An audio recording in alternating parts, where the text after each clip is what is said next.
Hello, everybody, and welcome to my live stream where we're going to just kind of do a rundown of the Epic collections that are coming out May, June, and July of 2024.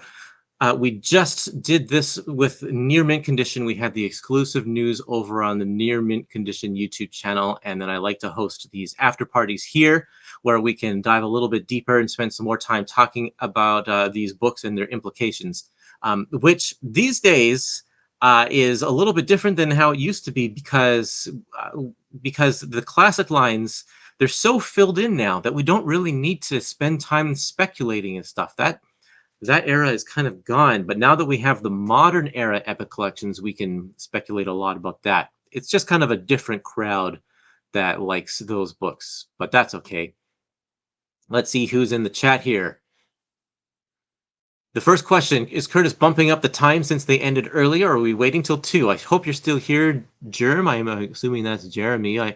But because we are starting. We have started. Hi, Uncanny85. Hi, Phil. Hi, Julian. And hi, Clueless Beats. This is, yeah, so what we're going to do first, I think, is I'm just going to do a brief rundown of all of the stuff that we announced, just so that it's right at the top of the video here, and then let's get going with some discussion, and I'll leave the link where you can join me in just a second. So here's what's coming May. I'm just going to plow through this here. For May, we have the Star Wars Legends Epic Collection, the original Marvel years, Droids and Ewoks. We have Modern Era Epic Collection Volume 6, Who is the Red Hulk? This is Volume 6, so there's a lot before this that we don't know about. This will be something that I'll want to talk about a lot, I think. Avengers Epic Collection Volume 11, The Heroes Reborn. Oh, sorry, The Evil Reborn, not Heroes Reborn. The Evil Reborn, including the very controversial Avengers 200. And Amazing Spider-Man Epic Collection Volume 10, Big Apple Battleground, stuff from Marv Wolfman and Len Wein, I think, and Ross Andrew on art. Classic Spider-Man artist. And then in June, Iron Man Modern Era Epic Collection Volume 3, World's Most Wanted, featuring the Invincible Iron Man series from 2008. That's Matt Fraction. New Avengers Modern Era Epic Collection. You can't see it, but it says Volume 2, Civil War. And that is pretty much exactly the same, I believe exactly the same as the New Avengers by Bendis Complete Collection Volume 2. Generation X Epic Collection Volume 4, Pride and Penance, collecting all of Larry Hama's Generation X in between two covers. Thor Epic Collection Volume 24, The Lost Gods, which is the period of time when Thor was presumed dead, but he was really over in the Heroes Reborn universe. Hawkeye Epic Collection Volume 4, Shafted, collecting some Hawkeye-related material from the late 90s and the early 2000s, bringing him up to his Ronin era, I guess you could say. New Mutants Epic Collection Volume 4, Fallen Angels. This is a significant one because it is completing the New Mutants Epic Collection line. We will, as soon as this one's out, we will have every issue of the original New Mutants run in Epic Collection. Defenders Epic Collection Volume 2, Enter the Headmen. This is a cool one. We'll talk about this one a little bit more as well because of some of the bonus features that are in this volume. And then in July, we have Star Wars Modern Era Epic Collection with Star Wars Volume 1. Well, I'll definitely want to talk about this one some more. Hawkeye Modern Era Epic Collection Volume 1, The Reunion, featuring a bunch of different Hawkeye miniseries, all crammed into one book. Thor Modern Era Epic Collection Volume 1, Reborn from Ragnarok, featuring the return of Thor with the J. Michael Straczynski run. And someone remind me, is this when Asgard is like an island floating over Ohio? Because I've read that, and I can't remember if that's in this run or not. And then She-Hulk Epic Collection Volume 6. This is skipping over the second Byrne era, and then it's oh, here it was, already got an answer. Oklahoma. Yeah, that's right. It's floating over Oklahoma. Yeah, I liked that. I liked that run. I never finished reading that, but I did read the first, I think, maybe 2 arcs of that one. Sorry, so She-Hulk Epic Collection Volume 6, To Die and Live in LA, skipping over John Byrne's second run on Sensational She-Hulk to give us uncollected material here. And then Incredible Hulk Volume 9, Kill or Be Killed, featuring Roger Stern's Incredible Hulk, finishing up the 70s. And then Blade Epic Collection. This is a new line, Blade Epic Collection, Volume 2, Night Stalkers, which we'll talk about this a little bit as well. So let's see here. This is about Thor, Island, Asgard, over Broxton, Oklahoma. Thanks, everybody. What am I missing about movies or TV? Why so much Hawkeye love? That's a great question, because Hawkeye, the series, isn't coming out. But I mean, the Echo show is coming out, and she was a spin-off character from the Hawkeye TV series, so I don't know if that has anything to do with it. The timing will work out. And I don't know, Jeremy Renner has just been in the news a lot because of his snowmobile accident or snowblower accident. I can't remember what it was, but he was very seriously injured. So he's got a. I saw that he has a new special on Disney Plus where he's talking about that. I've read the Sensational She-Hulk issues, but not the other material in there. So really looking forward to She-Hulk Volumes 6. That's great. Will She-Hulk 5 be the entire second Byrne run? I believe so, yes. Oh, here's an answer for you. Because Hawkeye comics are awesome, and so are his fans. There you go. That is great that they're back-to-back, because we're getting the last Hawkeye classic and the first modern era, like, really close together. So it's kind of an unbroken story there. But we'll talk about a lot of that later. In the meantime, I'm going to put on the link in the chat if you want to join my live stream. It should pop up there in the chat. If you don't have a webcam and you just have audio, that's fine as well. And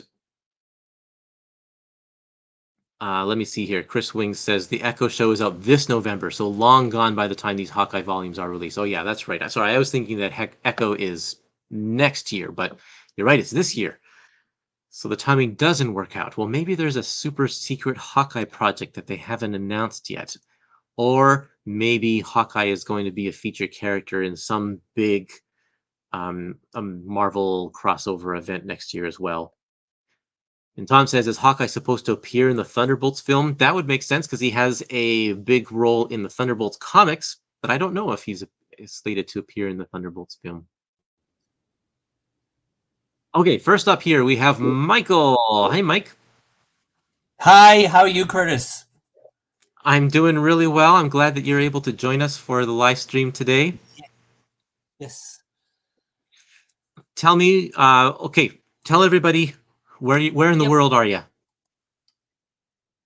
Oh yeah, because last time we were able to hit all the different corners of the globe. I'm in Ireland. I'm in the northwest of Ireland. So I'm the first, well, after yourself, I'm the second pen to go on the global map. So it'd be interesting to see where the next people are from. There we go. Yep. And what are you looking forward to in this round of Epic Collections here? For me, it definitely has to go. I have the list here in front of me. The Incredible Hulk 9. Very excited about that because just the Hulk's my favorite character, favorite series. This brings the epics, well, the early part of the epics. This brings them up to pretty much where the Essentials stopped. I was a collector of the Essentials all through when they were coming out, and I collected pretty much all of them. I collected all the lines and most. I think I'm only missing like 6 or 7 Essentials in total. But the one, when they finally canceled them to make way for the epics, the one I was most gutted about was the Hulk, and it stopped at 248. and this epic I think is a 244. 244. That's right. Yeah. Yeah. Oh yeah, it's there. Yeah, I see it's on screen. Yeah, you're right. So so I'm excited to see the epics now basically mirror the essentials, which I still have, and I'm Did you have excited to have the these in color. Did you have those 3 Mantlo trades, the Crossroads and, um, what are No, those? I The didn't have Epic trades? those. No, no. Yeah, Because I know the three you they mean. kind of, Yeah, they kinda continued where these almost where the Essentials left off with those trades there, I think. I did actually. Yeah, I don't know the numbering exactly, but yeah, you're right because the essentials basically brought us up to Mantlo, and then obviously that was the Mantlo run basically. So you're absolutely right. Yeah, you're right. So I'm just excited by that one. Excited to have these in color for me to reread. Always love rereading these in the epics. It's slowing down my progress on the complete Marvel reading order reading list because I'm now getting things in color that I read in the last 10 years in black and white, and I want to or for original issues because I have a good chunk of those Mantlo Hulks original issues, and I pretty much the second thing that I'm looking forward to is the Defenders Epic 2 Enter the Headman, and I have that in the hands of them in the 80s, like as back issues or whatever. I picked them up, so I'm excited about that as my second choice. I hope I'm not losing you. Am I losing you? You were getting a little choppy a little Did bit our before, connection but drop? you seem to be okay now. This Defenders volume is great, and I do like Steve Gerber. I think he's always a fun writer, and so this I haven't read these Defenders issues before of his, so this will be a lot of fun to go through. And you can see here, and it says material from They're Mystery great. Tales Yeah, 21, yeah, World of Fantasy 11, and Tales of Suspense 9. And these were also included in the Masterworks when they did these in Masterworks form. And these are some Golden Age stories featuring these obscure characters that Steve Gerber decided to bring back during this run of Defenders, and he calls them the Headmen. So it's cool. I think it's great that they have included these 3 stories kind of as bonus yeah, features. I'm assuming they'll be at the back of the book. yeah. That's great. I love when they do stuff like that. Those times that they've done something like this. But to see 3 stories is great, and yeah, it's going to be fun, and it's fun to see the origin of these characters because the Headmen are fun. They're very Gerber. They're quirky. They're very interesting characters. It's a great run of issues. Like I love a huge fan of the Defenders in general. Anyway, up to about 125, we'll say, up to the last kind of big batch of the last writer of the book. But of them all, like this is a great era here. You've never read these, you'll really enjoy them. If you like Gerber, you'll really love this. It's a lot of fun. A lot of fun. So I remember, I think the Headmen are like mad scientists who did experiments on themselves, I think, right? To make them kind of Yeah. weird and grotesque, distorted creatures. I Yes, think and it all kind of went one wrong. And person yes, yeah, yeah, one person cut off, like replaced her head with something else. I think I can't remember. yeah. So That's Ruby. Yeah, she with a got the head, which yeah, which is a ball which can do all sorts of things. So it has many purposes, like physical changes, and it can accomplish very much a lot of things. That's great. We have Ramon joining us on the stream here. Ramon, how are you? Hi, how are you? Hey, Good. Where in the world are you? I'm from Spain. From where? Sorry, I missed that. Yes, Valencia, Spain. Spain. Oh, great. Oh, wonderful. Well, I'm glad you're here. Tell me, what are you looking forward to in these epic collections?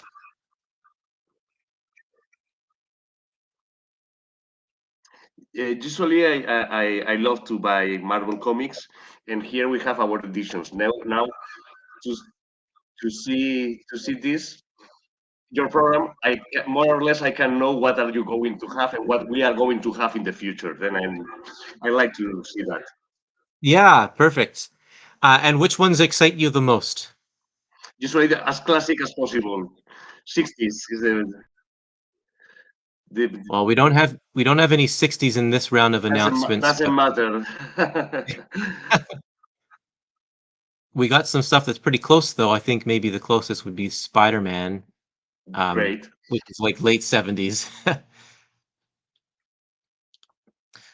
Okay, I want to let's see here. So this one includes Marvel Calendar 1978, and then the Hulk one includes Marvel Calendar 1979. How long did Marvel do these calendars for? Because I know it was quite a few years through the 70s and I think the 80s. And if they're including the entire calendar in these Epic collections, I think that's kind of cool, actually. Brilliant, yeah. I'm wondering if there's a Hulk collection there, connection to put it in. But yeah, it's a great idea if that's what they're doing. Well, I'm sure that he's going to be featured on at least one month, but Yes. it doesn't say material from, so I'm assuming that they're going to stick the entire calendar, like all 12 months pictures, in as bonus features. Yeah, And it's a great idea. yeah, I think it's really neat. Because where It's else? probably Like, I mean, it's a surprise, and you're like, it's one of those things. It's like, where else would you get something like that? You know, in fat trade form that's restored and looks pristine. So it's very exciting. right. Okay, so let's see here. I want to talk about. Oh, here's an interesting comment. The 1979 calendar is valid again in 2029. Like the days will all Yeah, match up. I know. That's So cool. cool. Um, some other comments. Nick also says the Echo Show is coming out, but they went straight for Bendis for modern era epics, and the Kevin Smith run is getting a gallery edition, which is why they're starting the modern era Daredevil with Volume 2, probably because of the Kevin Smith Gallery edition with the first Echo story. So the first Echo story is shut out of reprints for now. There you go. Yep. Let's see here. Phil says they ran a contest in the letter pages at the time to see if anyone knew which comics those three characters appeared in. It was Weird Wonder Tales #7, which reprinted the individual stories. Okay, there you go. He says some of these characters had the entire calendar to themselves. There was Spider-Man, Hulk, and Doctor Strange ones. Okay, so that explains it. That's why there's a calendar here in Hulk, because it's going to be entirely Hulk. There you go. And so I guess we'll probably see the Doctor Strange calendar show up in whatever volume that is. It's probably, I don't know, the we've had those Doctor Strange epic collections that cover that era, unless it's mid 90s. It could be in Doctor Strange Volume 6 whenever that comes out. Okay, let's see. What do you guys want to talk about? Are there any of these books you want to talk about in particular? I'll mention briefly the New Mutants is my third choice. I'm one of those people. I know Fallen Angels gets a lot of hate. We talked about the hate. I like it. I'm not raving about it. Like, I was looking back on my reviews on my blog, and I was like giving them all like 5 out of 10, which is, they're below average.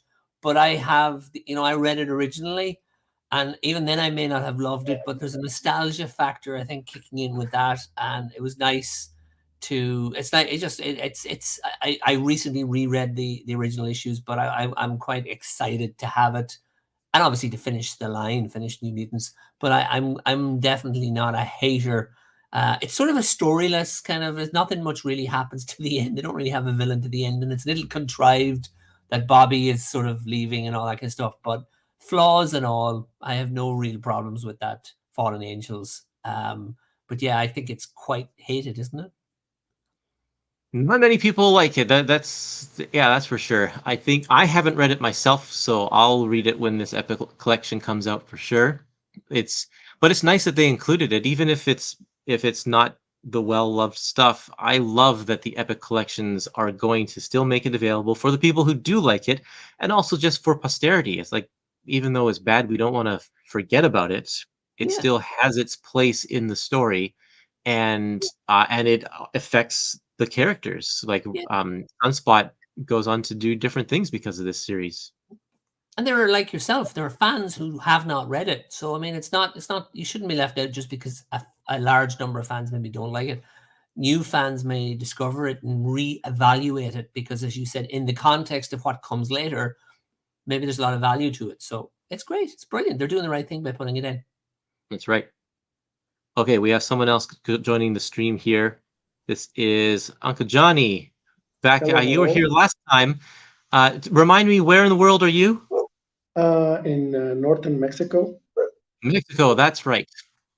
This is great. So we have Ireland, Spain, Mexico, and me in Canada. So this is fantastic. Okay, Johnny, tell me, what are you most excited about in these epic collections? Well, I love Spider-Man, so the Big Apple Battleground, that's my most wanted right now. I'm actually also interested in the Star Wars Legends from Droids and Ewoks. When I was a kid, I remember buying in one of the trips to the US some of the Star comics, and one of those was a Droids comic. And well, it was pretty neat. I mean, it's like you said, gear for kids, but it was a fun comic. So I'm interested in reading the rest of it. And One thing in this Droids story that I really like is the last couple of issues of Droids. They found out pretty quickly that it wasn't doing too well just as an adaptation of the comic of the cartoon series. So they switched gears and they made it a little bit more serious, and they retold the story of A New Hope, but completely through the eyes of C-3PO and R2-D2. And it's a really fun read. I like that one a lot. yeah, that's something I definitely want to see. And I So- also want to, Yeah. the Tour of the Lost Gods. That was, I didn't think they would actually print it because there's no tour in it. But it's a pleasant surprise, and it's actually a fun run by Tom DeFalco. Yeah, Tom DeFalco, and I think Roger Cruz is the artist on that for a lot of it. It has a Mm, very, very 90s feel. But yeah, DeFalco's great, and he had to kind of. It was a weird time for DeFalco because that was the time when he was editor in chief, and then he got kind of removed from that position, and so he continued to be like a freelance writer for them, but that must have been a weird time, a hard time for him. But yeah, I he think was getting weird assignments like this one. that's when Marvel had their lines separated by the Spider-Man line, the X-Men line, and each one had like its own editor in chief. Right. That was actually before Bob Harris became the big boss, and it was a weird time at Marvel. Yeah. So the existence of this book makes me think, and this is the same with Hulk, because Hulk carried through the Heroes Reborn era, even though Hulk was also in Heroes Reborn. But these two, it makes me think that we're going to see Heroes Reborn in Epic Collections sometime, maybe in the near future. We're getting to this era. I don't know about the near future. Didn't they reprint the Heroes Reborn stuff about 2 years ago? Yeah, the trades, I picked up those trades. Yes, yeah, yeah. So maybe you're right. Maybe it'll be a while, maybe, and I'll get back to it. Could easily skip something like that because it lifts out quite easily, doesn't it? It does, yeah. Well, so there will be a lot of double dipping in those because I think they'll probably include. There are two crossovers between the other three books, like between all four books within there, and so to Yes. pad out the epic collection, if they want just Heroes Reborn in one epic collection and not bleed over to Heroes Return, um, they'll probably include those crossovers in every single one of those Heroes Reborn trades. I think that's what they did when they reprinted them as well. Phil has a correction here. Just check. The art on Lost Gods is Yeah, mainly indeed, by yeah, you're right. Deodato Studios, and that's who was doing Thor before Heroes Reborn. So that makes sense that they Yeah, just kept yeah, on going. that's right. But it's not Mike Deodato specifically. It's his studio. He had a studio of kind of artists and assistants and stuff. So I don't know how much he was actually doing the book. And Roger Cruz might have been a part of that. I don't know.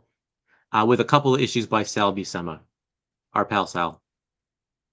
And then Reeves says, I'm unfamiliar with this material, so this may be a bad question, but does Thor Volume 24 include Thor as a character? I thought Reborn Return was his next appearance. You are correct. He is not in this part of the story at all. So at the very end of the previous volume, World Engine, that's when he takes off to fight Onslaught, and he, quote unquote, dies and goes to Heroes Reborn. But there was no Heroes Reborn Thor title. He was just a character in Avengers Heroes Reborn. So the title Thor changed back to they called it Journey into Mystery. They kept the numbering going, and it was all about Asgardians. What do these Asgardians do now that Thor's gone and now that Odin's missing? And I believe, if I remember correctly, they are they on Earth? Like they are Yeah, not actually on Asgard. They're on Earth. yeah. If I recall correctly, World Engine it was basically like Warren Ellis's Ragnarok, and if I'm not mistaken, all of the Asgard characters they like lost their memories. They were living like normal human lives, Yeah. and That's right. that's basically why it's called the Lost Gods because it's they're trying to remember who they were. Wherever they are. That's right. Yeah, and Odin is kind of the one who's like who takes the longest to remember or something. But Yeah, I think. Thor is in the Hercules and the Heart of Chaos story in that 3-part miniseries there. So Thor will be in this volume a little bit. He's just not in that Lost Gods story arc, which is like 12 or it's 10, 11 issues. Phil says there is a Thor in it, Red Norvell, the Yeah, actual original Thor. So, yeah. so he is there. Yep. This is about Mike Diodato, his participation depending on his workload and the desire to be directly involved in a project. Yeah. Uh, yeah. Let's see here. Gabriel's with us. He says he was attending some meeting. Glad you're here with us now. Okay. Anything else we want to talk about here? Are any of you interested in any of the modern era epic collections? Well, I've actually never been a fan of the modern Marvel. I mean, there's a couple of stuff that has been announced: the Lokis, the Daredevils, the Captain Americas, and I am actually interested in the Hulk one because I don't know, it was a fun run by Jeff Loeb, and I actually started scratching my head when you and Omar started talking about the mapping, and The it mapping is actually really wild. yeah, and it actually makes sense that it starts with Bruce Jones because it's a lot of issues between Hulk Volume 2, number 1, and Yep. Hulk Volume 1, number 2. Sorry, Hulk Volume 1, number 1. It's about, I don't know, it's about 112 issues or something, and it's like 3 annuals, and there's one half from Wizard. And I remember there was a Hulk versus Thing comic called Hard Knocks from Bruce Jones. So Right, with yeah, Jay Lee on the art on that one. yeah, yeah, and it's a lot of stuff to fit into 5 epics. So it makes sense that they will start with Bruce Jones. I just find it funny that it doesn't start with number 1. Yeah. Okay, I'm adding Tony to our stream here. Hi, Tony. Where in the world are you? Hey, Curtis. I'm from California. California. Okay. And what are you looking for? We'll come back to the Hulk in a second. What are you looking forward to in these Epic collections? I'm looking forward to New Avengers Civil War and Spider-Man 10. Nice. New Avengers. Where did that one go on my list here? Oh, is that it? Nope, that's not it. I lost That it. was June, There it right? is. Yeah, New Avengers. Yeah. Oh, I also hold on a second. I got someone else on the stream here. This is Jenny. Hi, Jenny. Can you hear me? You're on the stream, Jenny. What? Can you hear me, Jenny? Maybe not. Hi. Oh, Can you are everyone hear here. me? Yes, we can hear you. I, Where in the I world are you from? I can hear you. I'm not sure if you can hear me. We Yes, we can. can We hear can you. hear you. Yep. I can hear you. We Okay. can hear you too. Maybe we're just I behind. hear my entire feed. I hear my entire, and I'm not sure why. I'm from Germany. Germany. Wonderful. So I think we have a lot of people from Europe today. That's great. And what are you looking forward to in these epic announcements? Okay. Jenny, if you have the YouTube window open, you don't Yeah. need to have that one open anymore. You can just use StreamYard. I just realized that. This is my first Okay. time doing things. Yeah, no problem. Sorry. That's okay. It's because I can tell because there's the delay in the broadcast because we're talking live and then the stream is a little bit like 10 seconds behind or something. So, so Jenny, what are you looking forward to in these epic announcements?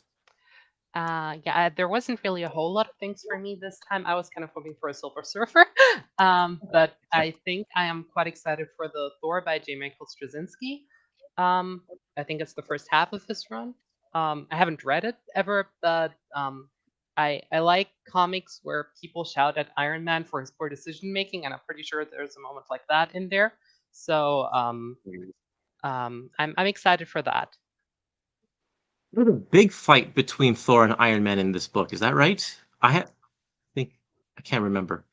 I think it's either in this one or the next one. I've only ever seen people post pictures of it, but obviously Thor isn't super happy about Civil War, so. Oh, isn't it when he's actually angry about chlor? Yeah, I think that's the name of the Thor clone. Yeah. Yeah. Oh, Well, Lord. well, actually, I think that's how fans actually called it. That's awesome. I don't know. Tony, did you have a second pick? Sorry, I interrupted you earlier. It's fine. I had a Spider-Man 10. Spider-Man 10, yes, that's just some classic Spider-Man there. I was looking at the issues it collected, and it's like there's just some really random villains in there. Like Stegron is first introduced, and Stegron teams up with the Lizard, so we have this like reptile battle going on. And then Rocket Racer, if you remember that character from the 70s, he's in a bunch of issues, and some early Punisher stuff too. So there's actually, I think it's going to be a good volume. Okay, I want to go back to the Hulk for a second here because, like I said, this is volume 6, and there's a lot before it, but then there's also a lot after it. Hulk is one of those characters that kept on going through changes every year, and like sometimes it'd be the Red Hulk, and sometimes it'd be like Amadeus Cho as the Hulk, or She-Hulk would turn into a Red Hulk, and oh no, I guess it was, I think Betty Ross turned into a Red Hulk at some point, and but how are they going to have all of these series represented in the Epic collections? Because I think there will be dozens of volumes of Hulk modern era. Will they have Epic collections specific to Red Hulk? And one of the main things I was saying is that Incredible Hulk ended, and then it was rebranded as modern, like this modern Hulk right here with the Red Hulk, issues 1 to 12, and then there was Incredible Hulk number 600. So because it went back to its legacy numbering. But instead of continuing the legacy numbering, we now split it into 2 streams, and the Hulk continued with issue 13, and then Incredible Hulk continued with issue 601. And Hulk featured the Red Hulk, and Incredible Hulk featured the Green Hulk, and they ran side by side. And so will these epic collections include both? It would pretty much have to be like half of the book is Red Hulk, because their arcs are like 6 issues or 12 issues long, and then the other half of the book would have to feature Bruce Banner. And I don't know, it would be kind of a messy little messy mix of of things. And then it's like some of them gets canceled, and then you get a new one, and then now it's Totally Awesome Hulk, and now it's Indestructible Hulk, and now it's Immortal Hulk. There's going to be so much. Hold on, I got someone else just joining the stream here. This is Patrick, everybody. Hi, Patrick. Where are you from? Indianapolis. Indianapolis. Okay. So we have 2 Americans on the stream. You broke our streak of individual unique countries, but that's okay. Just like America. Oh boy. So Patrick, what are you looking forward to in these Epic Collection announcements? The Avengers one will be good. I would always love my Perez. I think we got some Byrne in there as well too in that one. Yeah. Got some really good Avengers stories in there in that run. Looking for, I never read any of the modern Star Wars stuff, so I'm looking to maybe checking that one out.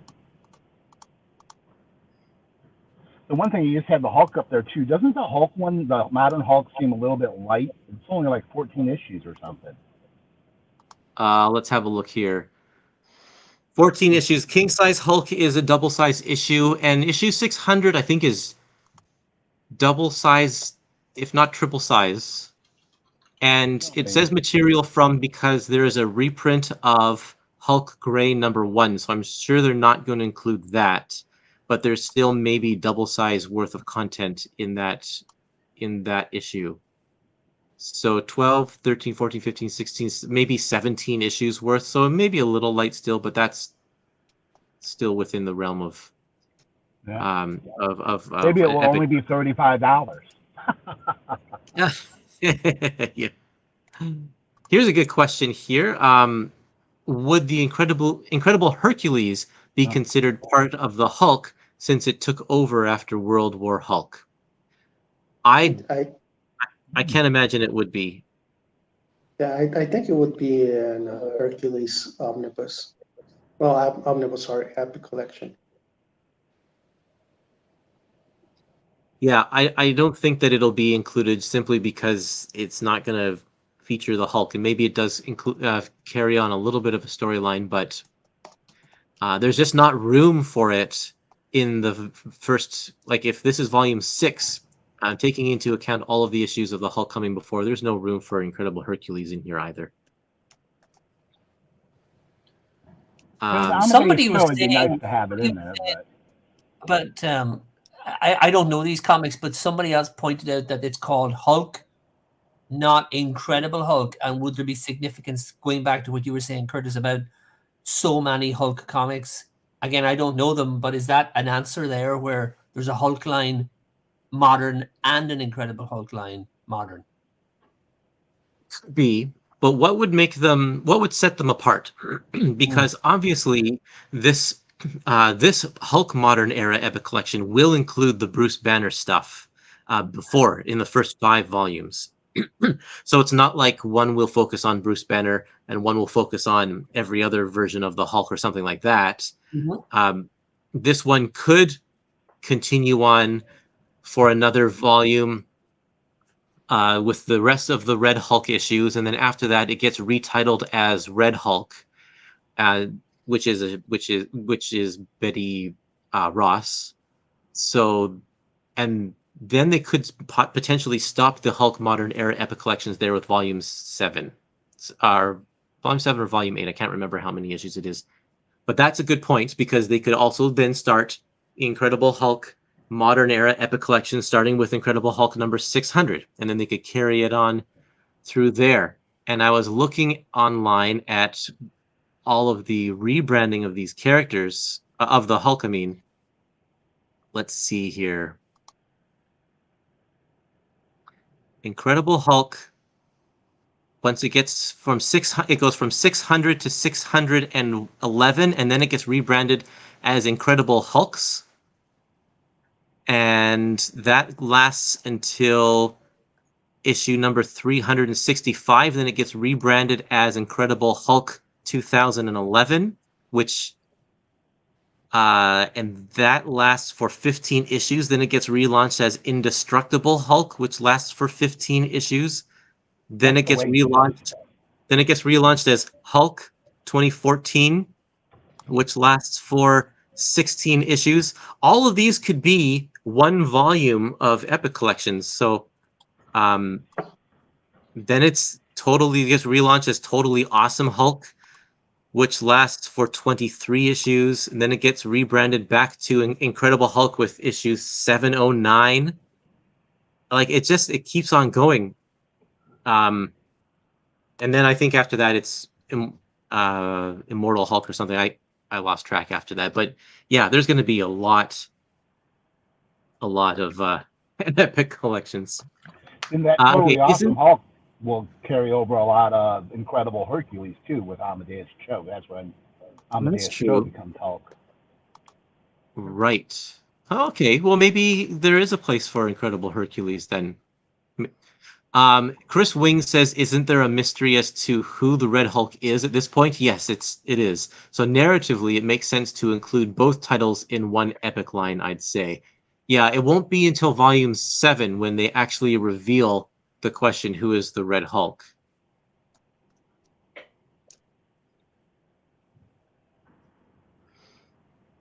Not to go into spoil, but how long did he actually stay the Hulk, the person who was named the Hulk? Wasn't so they had some other random person being it? How long did the Red Hulk stay the Red Hulk? Is that what you're saying? The person who's revealed to be the Red Hulk stay the Red Hulk. Because then it became some random person that I'd never seen in anything before. In US Avengers in 2017, there is a new Red Hulk. Okay, there you go. I was trying not to say spoilers. Trying not to say character names. No mystery now. Did I say who the mystery is? No. I don't think so.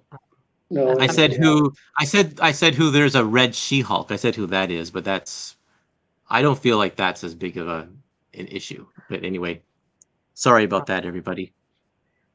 So does that make the Bruce Jones Hulk the modern epic Hulk? I think that's where it'll begin. That's my guess. The Bruce Jones will start the modern era Hulk, the Hulk line. Joe Cool says, Jenny, which were your favorites from today's announcements? You already told us one, Thor. Did you have another one? Well, let's see. I feel like I had another one, but I probably already forgot. I'm sorry. I'm always quite excited for. Oh yeah, the Thor thing, the Journey into Mystery Lost Gods era. I actually read that recently, 6 months ago, and I thought it was at least not maybe what I expected, but it was certainly different from other stuff. So that's always interesting. And I don't know. I just liked having like a Thor book without Thor set on Earth. I thought it was pretty interesting. Also interesting that they have the Valkyrie and the Hercules one shot, because when I did my mapping on that, I just ended up being frustrated, and I just made like a generic other Marvel things epic, including Hercules and like I don't know, Union Jack and like other things. So I'm glad Marvel is more competent than I am. I'd really like to see a Hulk epic, Hercules epic with all the Bob Layton stuff. Right. Yeah. Yeah. When he's like in the future and stuff. You got the 2 minis. You got the Marvel Comics Presents issues. You got the graphic novel, and then he did a Twilight of the Gods. Right. You got enough for an epic. Or So, not complete collection if they ever decide to do those again.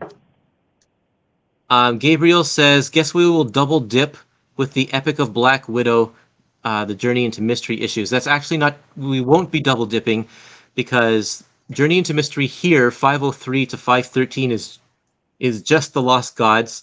And then issues 514 to 516 are a short Shang-Chi storyline.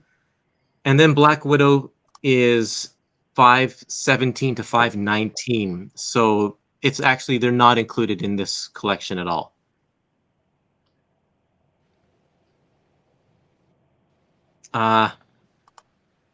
Ramon, Correct. you've been quiet over there. Do you want to say anything, Ramon? Oh, don't worry. I'm enjoying just listening to you. Thank you.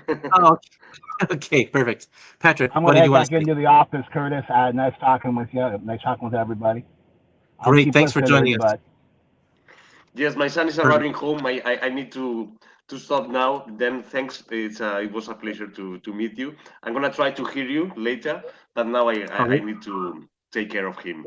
Thank you very much, and see you in the next one for sure. Thanks, Ramon. Thanks for joining us. Bye.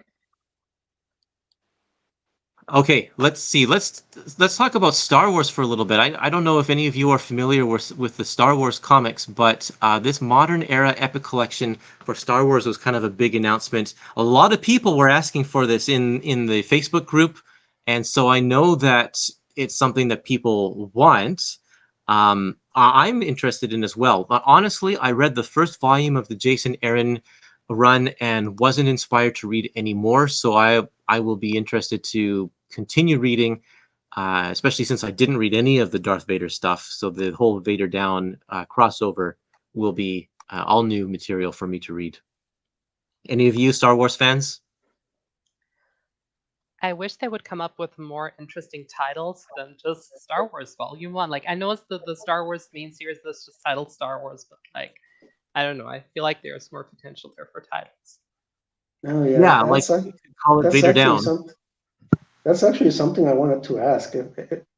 Was it a typo from Marvel or what? Because it's odd. No, it's not a typo. These epic collections are going to be collected different than the Dark Horse ones, because the Dark Horse ones didn't publish them in production, like in release date order. They published them in timeline order. So the titles of those ones were all reflective of the timeline that the stories took place in. Star Wars, these modern era epic collections can't do that because those stories are still being written. So as soon as you call this, Star Wars modern era epic collection Rebellion Volume 1, it'll be obsolete if Marvel goes and writes a new story that takes place in between issues 10 and 11 or whatever. So these ones will need to be collected by title. And so since this is collecting the Star Wars ongoing series, it's going to be called Star Wars Modern Era Epic Collection, Star Wars Volume 1.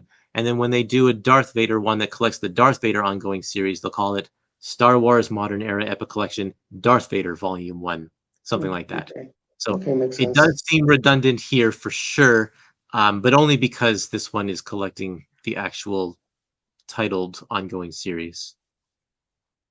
Yeah, it makes sense. I mean, they have High Republic, Dr. Aphra. I think they had a Poe Dameron too. Poe Dameron, yep, that's right. Poe Dameron was And, ridiculously good. Yeah? It Awesome. had Yeah, no look right forward to to be reading that that one. good. And then what was the guy from Star Wars Rebels? Uh, Oh, Kanan? Kanan. Yeah, he had a title for a little while too, right? yeah, I think so. So there's plenty of material.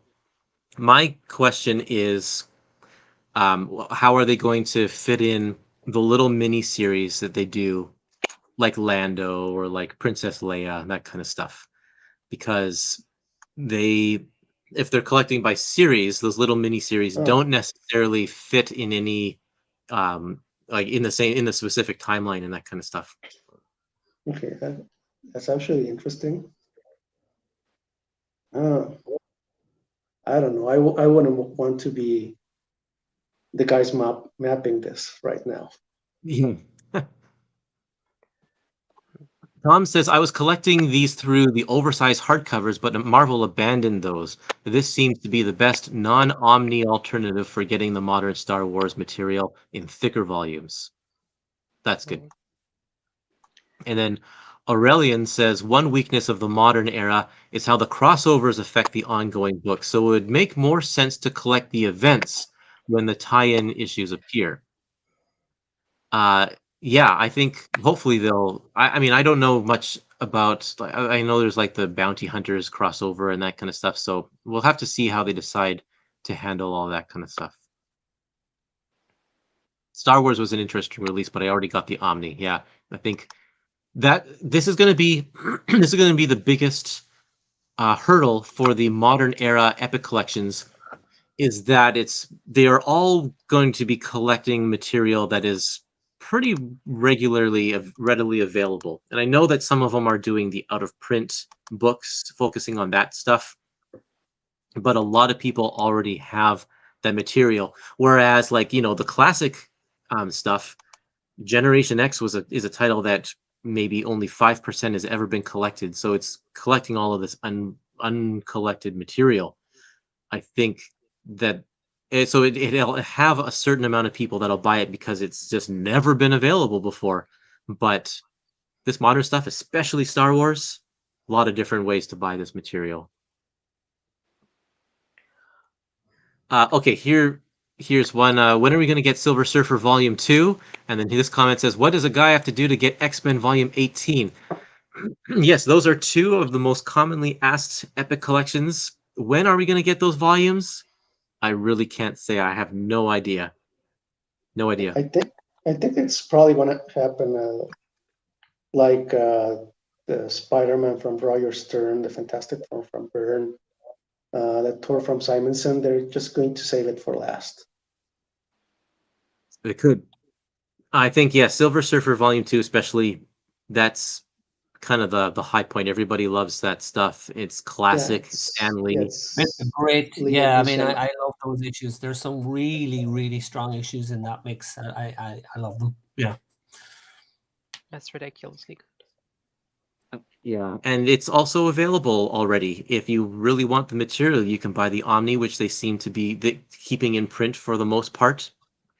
And it's been in Essentials and that kind of stuff too. So I think they have definitely been focusing on the Englehart and now the Ron Mars era that has never been reprinted before. And we still need volume 8, and then we need volumes 10 and 11 and 12. And Silver Surfer is typically a 1 volume a year series, which means that we may not get Silver Surfer Volume 2 for another 5 years. Whoops. What's the material in X-Men 18? Is it Inferno? X-Men 18 is what's it called? Not Executioner, so Extinction Agenda. Okay. Which also is a story that is available. I mean, there will be some other issues included in there, but for the most part, if you want the Extinction Agenda story, you can get that elsewhere. Because now that I think about it, Inferno was recently printed as an Omni, right? I think maybe. I don't remember. Yeah, I think so. So that's probably also going to take a while for it to see the day in Epic. Michael says, I have to live another 5 years to see that. Well, hopefully you can hang on just a little longer there, Michael. Okay, here's a question. Well, just a sec. I just want to do this question here. Is all the Dark Horse Star Wars being fully collected yet? The answer is we need one more volume. There is one more volume of the New Republic of the Star Wars Legends Dark Horse material, and then it will be all collected. The droids in Star Wars is kind of an unexpected bonus. That's not technically Dark Horse. That was Marvel, but yeah, we're so close, which is why we are seeing the introduction of the modern era Epic collection. So my guess is that we will see that announcement for Star Wars New Republic volume, whatever it is, I think it's 8. I think we'll see that coming in the fall of 2024. That's my guess. Okay. I interrupted somebody. Who was I interrupting? I just wanted to add that X-Men Inferno has been reprinted in 2021, the omnibus. There you because go. we just talked about that. Perfect. The Darth Vader Modern Era Epic Collections will have to collect the first run in 2 volumes because it consists of 25 issues, an annual and the Vader Down tie-ins, slightly thinner epics, about 14 or 15 issues each. Yeah, my guess is that maybe they'll actually stick in the first part of the second series, the second Darth Vader series, in there to bulk it up. Or they'll just do thinner ones. It's possible as well. I would find that a bit annoying because I quite like the second Darth Vader series, but not really interested in the first one. And if the second one just has its own, I would probably buy that, but not if there's like half of the first run in there.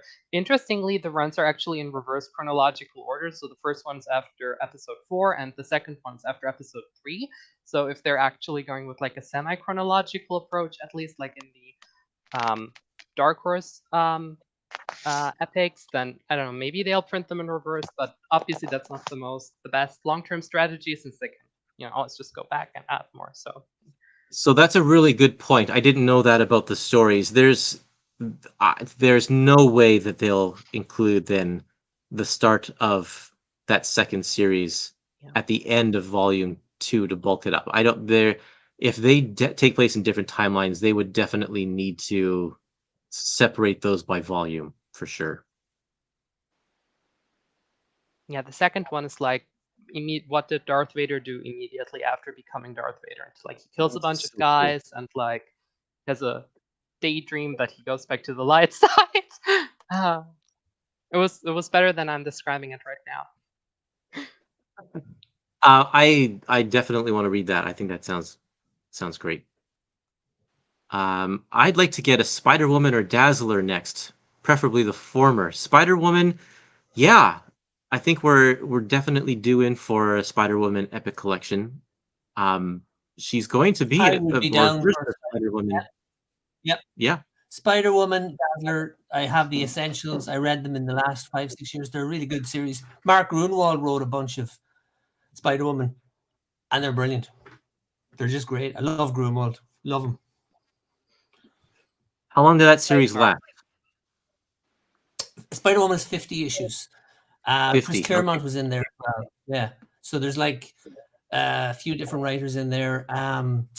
There's one run that's I don't like very much, although it's the Ghost writer who Mike Flesher, but his take on Spider-Woman I didn't like very much. But apart from that, it's a good solid 50 issues. What I like about that series is rare Marvel work from Carmine Infantino. Yep. So that's pretty cool to see. Yep. Yeah, because the big DC guy, yeah, very rare, yeah, and it's yeah. And there's a really, I won't spoil it but there's a really strange scene, a cliffhanger, one of those his issues with a guy and his face is melting and Jessica's with him but doesn't see or something, that she doesn't quite see what's happening. It's I love it, but I love it for the wrong reasons.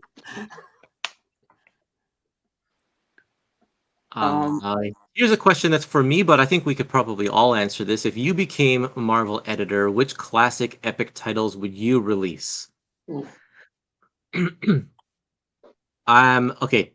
So here's the thing, is I like the quirky offbeat titles.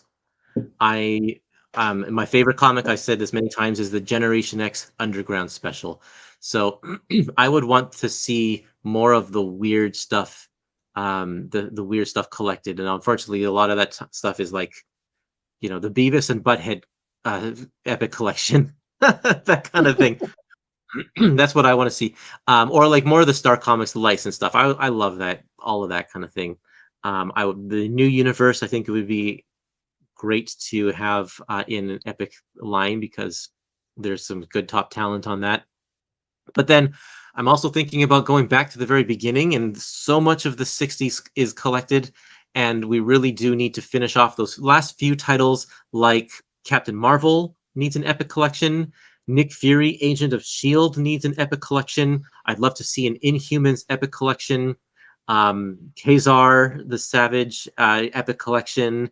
All of those old titles that are important for the history of Marvel, definitely. Human Torch from Strange Tales. I would like to see that complete collection rebranded as an epic collection. So all of that stuff would be great. I love those. Oh, man. Those read those Human Torch, and they're just so much fun. They're just a ton of fun. They're pure silly, but they're such a great read. I read it cover to cover. I loved it. That's right. Here's some other great Ren and Stimpy. Amazing art on Ren and Stimpy comics. I love it. And there's even a Spider-Man crossover with Powdered Toast Man in one of those issues. Toxic Avenger, another great one. I recently bought most of those single issues because it's just a bizarre series. Oh, sorry. Let me throw it over to you. That question: if you were editor of Marvel, if you were a Marvel editor for the Epic Collections, which titles would you include? Let's start with Tony, because I haven't heard you talk in a while. Yeah, I would probably go with what a bunch of people have been saying for a while, Spider-Woman, because Yep. I remember when I was like younger, getting random issues of New Avengers, thinking Jessica's costume was very cool, so I would like that. I also would be curious because I know Julia Carpenter in the 90s had a short comic series, so I wonder how that would be collected. Yeah, it was just a mini series in the 90s, I believe. But that's an interesting question. Would a Spider-Woman Epic Collection include the Julia Carpenter stuff? I actually was thinking that probably fits in West Coast Avengers. Yeah, I was thinking that too. Or No. Force Works follows that. I've never read Force Works, but it follows. Yeah, and it's her, isn't it? She's in that, is she? Yeah, she is. That was And I would definitely expect to see the Spider-Woman miniseries there. But if there were a Spider-Woman Epic Collection, would it include the various different Spider-Woman characters? You could also extend that to the Aranya character that came out later, because she eventually takes the name Spider-Woman, I believe, in the Spider-Verse era. And there's also the niece of Jonah Jameson. is that the one from the John Byrne relaunch Yes. era? Yeah, and that was was that Spider-Woman or Spider-Girl? I can't remember. It Yeah, was Spider-Woman. Spider-Woman. Yeah, would they include her? Because I think she had like a 10-issue series or something like that. Yeah. Along with the appearances in Spider-Man. That could be one epic volume right there.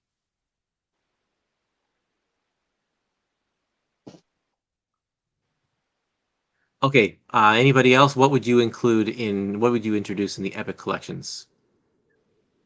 There's two things I would say straight away.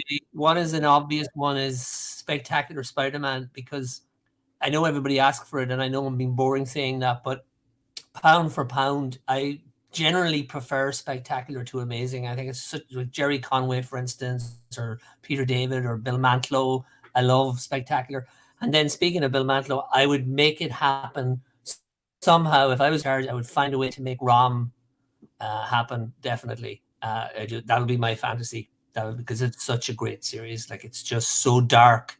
It's just, if people haven't read it, they just know what it is. And if you like Bill Mantlo, I just love that. So I would make it happen somehow. I've been reading through the Dawn of X trades, the Jonathan Hickman X-Men stuff, and there's the Cable series, Cable's as a kid, but he goes to Galador and steals the sword of Galador from the Space Knights. And I'm like, man, this stuff is so great. And Marvel haven't forgotten these characters. So it's like, why not? It's only the fact that Rom is a licensed character that's preventing all of that kind of stuff. But Marvel still keeps bringing that the mythology of Rom into the comics. I love it.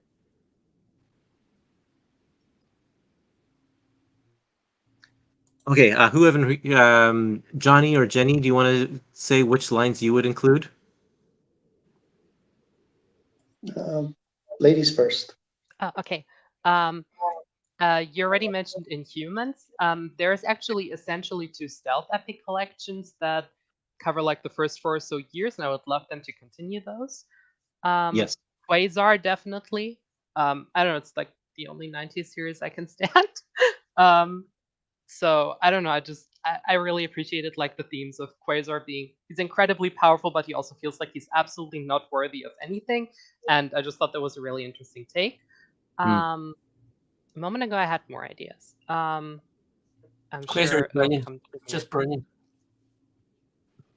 Yeah. Yeah, there's a lot to mine in Quasar for sure, because it's not just the series, but he's got origins in other books, and he continues to make appearances throughout the 90s, and especially if you do like a modern era. I don't know how you do modern era Quasar if you wanted, because he's so heavily involved in like all that cosmic stuff. Yeah. Oh yeah, right. And if they get the rights to ROM back, definitely do a Nova Epic Collection and reprint the 1 issue of ROM. I have genuinely been thinking about buying that one via the internet. The shipping costs are a bit always from America to Germany, just to like have a complete collection on that. But yeah, I would also like to see the 90s Nova series collected as Epic Collections. I have no idea what's going on in them because they're not collected anywhere. But I like Nova a lot, so I would read those. That 90 series is a lot of fun stuff from Eric Larson, who was such a huge Nova fan. So you can definitely tell that there's a lot of love in those stories coming directly from him. So which issue of the Hulk was the one with Rom in it? Let me check here. Incredible Hulk,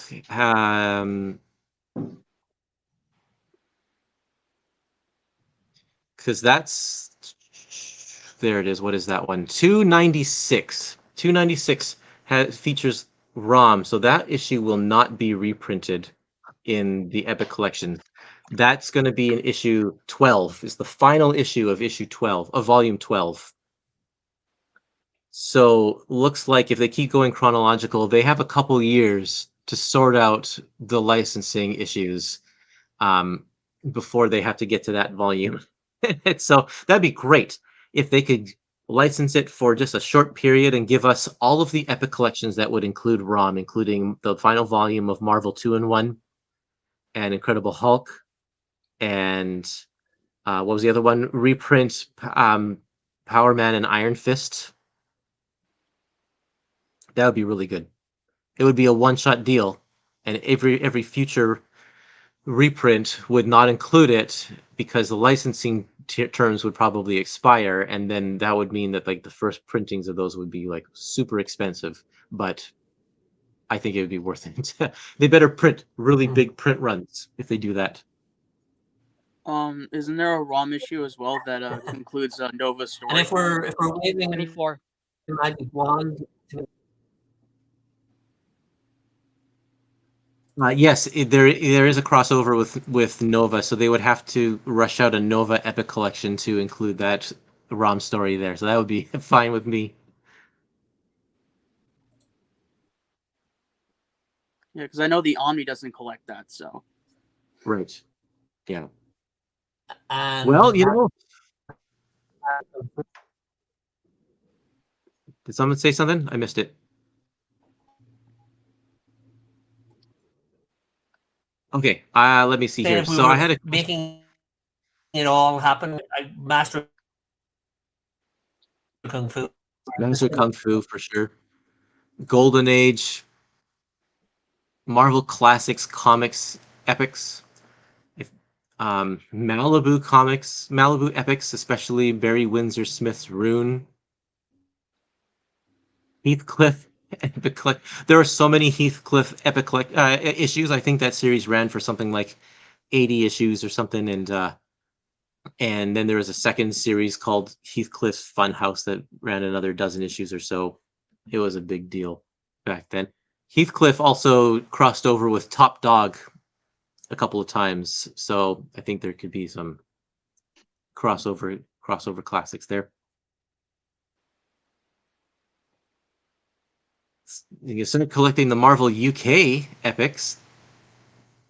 There's a lot of UK material for sure that they could bring. They started doing some of that kind of stuff with there's that Marvel Frontiers thick trade that came out a number of years ago. I never bought that, and I should have at the time, but maybe they'll bring it around to epics at some point. Yeah, I have that trade actually. I haven't read it yet, but I'll swing on because I'm working my way towards it on the complete Marvel reading order, and it's on the horizon for me. Yeah. Fun Spider-Woman trivia. The photo cover of issue 50 features Mark Gruenwald, Ann Nocenti, and Ralph Macchio. Oh, in the costumes, right? That's interesting. Very cool. Okay, I saw a question up here I wanted to ask, and I lost it. It was basically what epic volumes are you disappointed with in this round of epic collections? Are there any that you are not enthusiastic about? That's not the right way to put it. Not enthusiastic, but actually, are there ones that you are angry because of the mapping, or because it's like how could they do this instead of something else?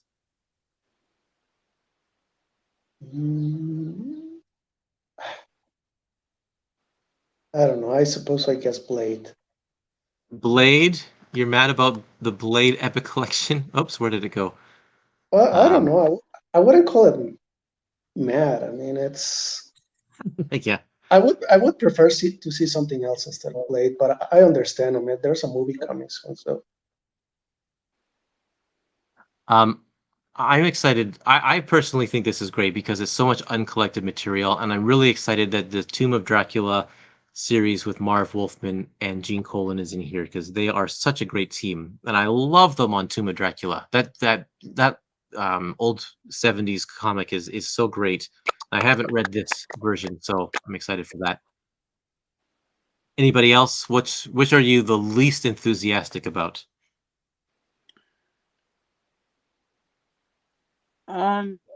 Patrick says the Hawkeye Modern one has a lot of crap in it. I'm not disappointed, but I'm less into because they're so far ahead of me just in the modern epics because the early ones like Spider-Gwen didn't pull me in, but then they got me with Daredevil last time, and obviously I'm going to get Hulk and Iron Man and stuff, but they're low at my list. They're at the bottom of my list because they're unknown material to me. My knowledge kind of stops in the like I was a Marvel reader and a collector up to the mid-90s, and I really know nothing about Marvel afterwards, so it's complete.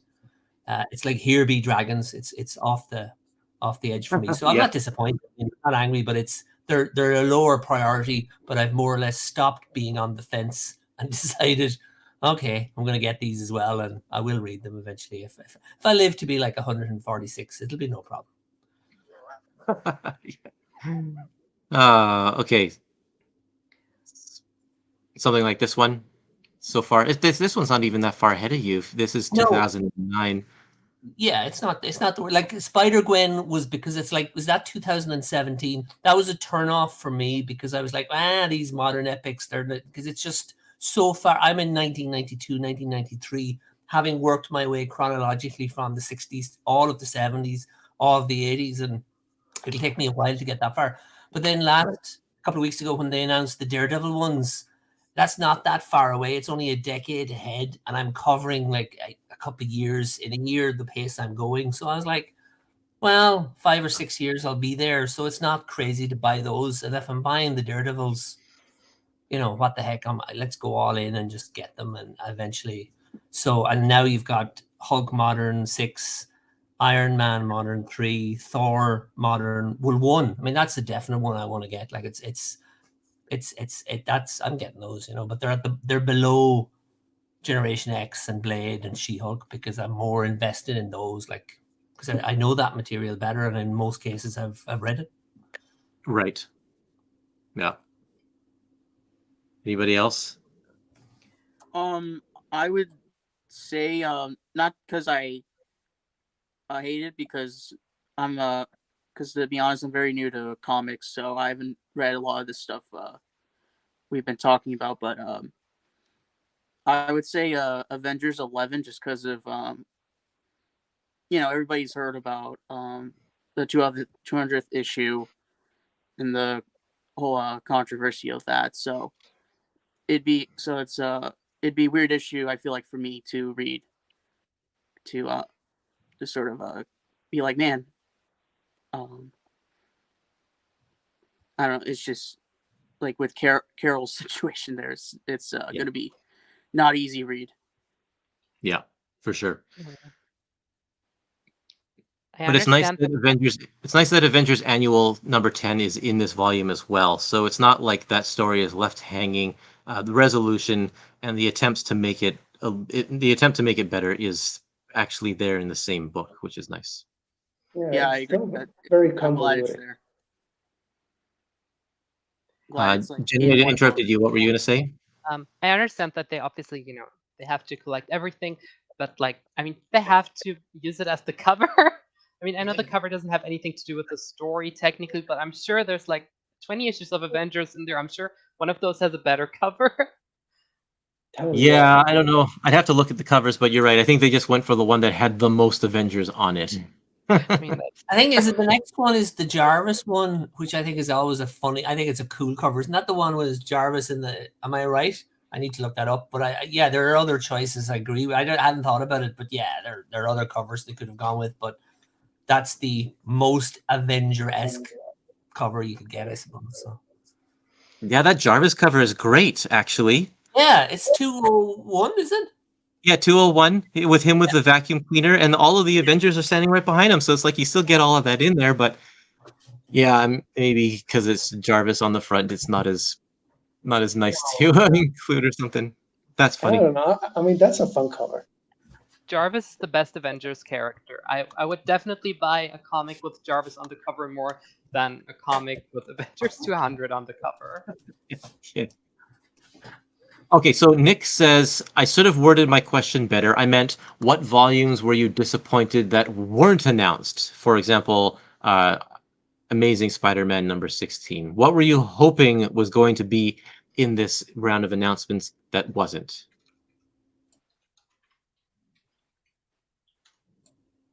Well, see, there you go. 16. I'll just be predictable and say I wanted 16, just like because I'm just fed up of all the talk that I'm guilty of it as well. Like in the Facebook group, we talk about it a lot, so it'd be nice to finish all that. Yeah, Amazing Spider-Man 16. It's like how Nintendo fans always talk about the next Switch, so it's like gone to that level for the Epic community, I feel like. So I agree there. So I would have to go with that one too.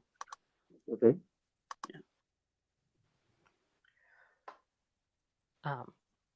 I would really love to see Silver Surfer Volume 12, which I believe is the George Perez run, which I have heard nothing about. I have no idea if it's good or bad, but I find the cover so intriguing. I have never read any of it, but it's like Silver Surfer is disassembled into his hands and arms and legs lying around, or other just like I just look at these covers and think, what the hell is going on there? And I want to know what's happening. And yeah, otherwise I have Omnibus, which is the volume 2, and I essentially have everything that would be collected in volume 8. So it's really that 10 to 12 gap that I'm really interested in right now. Yeah, we have some other people saying. Joe Cool says Amazing Spider-Man 16 and Silver Surfer 2. Nick C was hoping for some O'Neill and Mazzucchelli Daredevil. So much good material not in epics. They can't give us everything right now. It's amazing that we've got so many epics and so many great runs already collected, and there's still great stuff coming. So it's like I think they've done the balance of giving us that stuff and not leaving the dreck to the very end. They've mixed it in really well, which is such a benefit of releasing them in out of order. For myself, I'm looking forward to Wolverine Volume 4 and 5, because I really want to continue reading the Larry Hama stuff. That era of Wolverine is really exciting. So I I just was brilliant. hoping that we would get a Wolverine in this one, but I guess it's going to probably come in the fall. I love those Hammer like that. Yeah, I'm agreeing with everything you said. It's such a great run. It's definitive Wolverine for me. Really is. I just love it. So cool. Albert and LCD and all that stuff. It's just so cool. Yeah. Okay. Let's see. Yep. Go ahead. I remember now that you're talking about Larry Hama's Wolverine, when he lost the adamantium and his healing powers were pretty much messed up, that he started smoking a cigar, and he actually started coughing. I remember that a lot. He just threw it away. It's like, yeah, maybe I should quit him. That was that was kind of like a nice way of saying it's like, cigars are bad for you. Right. Patrick says, with this Avengers epic, the epics pass the essentials in issues. So I think we're going to find that with a lot of these titles, because the essentials kind of stopped around the early 80s or the late 70s, early 80s in a lot of cases. And now we're at the epics. The epics are doing all of these chronologically from the beginning, and we're reaching those points in pretty much all of those books now. So you're going to find that the essentials are now going to be completely obsolete. Yeah. Michael says, I'm already behind in my reading, so I would appreciate it if they publish stuff that I don't like for a while. Okay. Well, there you go. Carnage and Venom stuff then. Yeah. Curtis and team, did you collect essentials? I know, Riker, you said that you did already. Yeah. Anybody else collect essentials? Well, I bought the first essential for Amazing Spider-Man, Fantastic Four, and Avengers, but I didn't like them that much. It felt like I was reading a coloring book. It's they weren't made to be in black and white, to be honest. I mean, compared to Savage Tales, which actually was made to be black and white, it's a world of difference. So yeah, Definitely. I just bought those three and never bother again. I picked up a couple every so often when I see them for cheap. Like I got the first X-Men and Spider-Man, but that was because there was no other way, affordable way really, to get those issues, the original issues there. And I found the Godzilla Essentials collection, so I bought that one as well. Here we go. It says the one that remains essential is Godzilla. You're right, even though that one's in black and white. Patrick says, we still have a lot of Spider-Man, X-Men, and X-Factor essentials on my shelf, and only 2 Captain Americas left. I guess he's selling them off as he gets them. Yeah. Any reprint hopes for the epic reprint announcements? I'm really hoping that they include some Star Wars reprints. That would be really great for all of those people, because people are spending some crazy money. There's a question asked in the in the Epic Collection Facebook group. I think this morning is what is the most you've ever spent on one Epic Collection?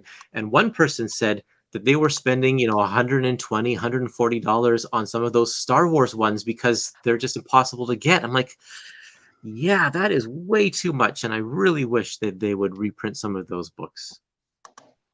Yeah, I definitely agree. It's I don't know why they haven't reprinted the Star Wars books.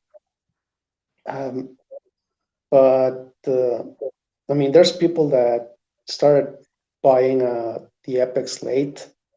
And it's basically they have huge gaps to fill. And in my case, I'm missing 4 Epics from 2018, which was a kind of a difficult year for me for family reasons, and I completely missed them, and they disappear from shelves, and I'm still waiting for them to be reprinted. It's very difficult when like I hear people all the time saying, "Hey, I just stumbled across your video, just discovered Epic Collections, and now just getting into it." But they're like, "There's 300 Epic Collections now," and of course, it's impossible for Marvel to keep all of them in print all the time. It would be a huge cost, and it would be a huge like I don't. You'd have to have a massive warehouse to continually stock of 300 plus epics plus all of the new material that they keep on publishing. So they can't. They just can't. But it would be great if they could reprint even some of the volumes that are not as common. Like I know that Sergeant Fury Volume 1 it took a long time for that first print to sell out, so it's not the most desired Epic collection, but it's now out of print, and the Volume 2 is coming out in a couple of weeks, and it would be great to have Volume 1 on the shelf as well for people who would want it, but I don't know that that'll ever happen. Yeah, Volume 1's going for a good bit now. I've seen lately on eBay. So Yeah. I mean, it's Stan and Jack, so it's like if anything gets reprinted, it's that. I expect that to be reprinted before like Daredevil Root of Evil by Chichester, which is not my it's probably the epic I've enjoyed the least out of the ones that I've read, but it was a quad book, and so it'd be nice to get it reprinted in a nicer, just more sturdier volume. I'm actually Curtis. I'm reading that one at the moment, and it's not a fun read. I'm not a fan of his writing at all. From Shield as well, and it's not fun. It's a hard. I sometimes have to reread panels, which I just never have to do with comics. But I'm like, what's really? Yeah, he does a thing where where the dialogue and the narration kind of overflow each other, and I find it really confusing. So it's a combination of that, and Scott McDaniel became very experimental in his panel layouts and in his design as well. And I found that it was the combination of both of them that made it difficult. And then through Fall from Grace, Chichester would do an annoying thing where he would put like a time jump between each issue. So like you'd end one issue, and then at the beginning it would place you in the middle of a situation, and you'd have no idea where you are. You'd have to read a bit to figure out, oh, I'm reading now, like this is happening like a few days later, or this is the outcome of this thing that he didn't properly explain, or something like that. It was just overly convoluted and unnecessarily convoluted. He strikes me as I know we're getting very specific, but he strikes me as a writer who wants to be a novelist or wanted to be a novelist, and so it just doesn't seem to work in comics. It would probably work better in prose. So, I don't know. And he's done some prose writing, so I don't know how any of that is, Yeah. and maybe it's better. Yeah. And I will say that not all of Chichester's stuff is bad. I mean, the Kingpin Fall from Grace story is I mean, sorry, the fall of the Kingpin story is quite good, but he had also a really solid penciler in Lee Weeks behind that, so I don't know if that helped as well. Okay. But I've read some of his Shield book, and I didn't like that either. Didn't like it. No, I don't like that. And the Shadow Saga, those books that were done that were all intertwined. With the Punishment? Yeah, St. George and Power Line, and there was a third book, and he did one of those books, and it was the weakest. It was like late 80s, early 90s. It's my first introduction to him, and it was just not my thing. Didn't work for me at all. As a reader, no. He's not. No, don't like to see his name coming up. Just not my thing. How about the other two? Have you read any Chichester? At least not that I'm aware of. I'll just. I only read the Daredevil stuff, and it's like you guys said, it's McDaniel's art and Chester's story were a little bit too hard to digest. Yeah. Can I just add something? Yeah. I just looked up Chichester on the Marvel Wiki, and he wrote one of the New Universe books, Justice, starring from issue 12, or maybe just one issue. Ah, Which is interesting because I have never read any of that because it's not reprinted anywhere. But didn't that also have like every issue is in real time, so there's like time skips between issues thing? yes. That's interesting. Yeah. So after like 2 years, like I followed DP7 and I followed Starbrand until John Byrne ruined it. But yeah, every month was a month later, and it was so cool with DP7 because you have nearly 3 years of consecutive storytelling, and the characters aged 3 years, and I just thought it was brilliant, and they were great characters. If they were to do an epic collection, a new universe epic collection, and just release it month by month, so all of the stories and characters age together, that'd be kind of cool.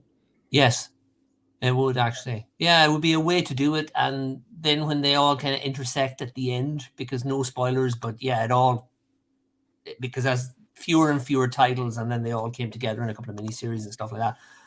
It would be a way to do it. You know, it may not be the best at the start of the new universe, but certainly later on it would really work thematically. Cool. Okay, everybody, I think we've been streaming for an hour and a half now, and it's getting to be my lunchtime. So I think that we could probably wrap it up and get something to eat. Some of us, I don't know, depending on your time zone, you might be sleeping or whatever. I don't know. But yeah. Nighttime in Europe here, so yeah, I'll watch a movie now and have something to eat. This is great fun, Curtis. Thanks for doing this. Thanks a million for doing this. Yeah, not a problem. And I thank everybody. It's great to see, again, such a great variety of countries represented in this stream here. Let's see if I remember. Jenny in Germany, Michael in Ireland, Johnny in Mexico, and Tony in California. And earlier we had Ramon in Spain. And, oh man, who was it from somewhere else in the United States? I can't remember, but... Oh, yeah. Yeah. Idaho? I don't remember if it was Idaho. Was it Minneapolis? Minneapolis, yeah, maybe that was it. Yeah, but anyway, it was great. Mary Tyler Moore show collection finally paid off. Those DVDs of Mary Tyler Moore. I was like, oh yeah, Minneapolis. That struck a chord. Thank you, everybody, for joining me on this. I hope you had a great time being part of this conversation. And thank you, everybody, in the chat for being there as well. Patrick. No, it wasn't Patrick from Indianapolis. I remember it was, yeah, you were on the stream, but there was somebody else, too. Sorry, Patrick, I forgot about you. But yeah, we'll be back hopefully to talk about reprints, because Marvel has still not given us the epic reprint list for 2024. So as soon as they do that, Omar and I will give us another live stream giving us all of that information, hopefully with some Star Wars. We'll see. I don't know.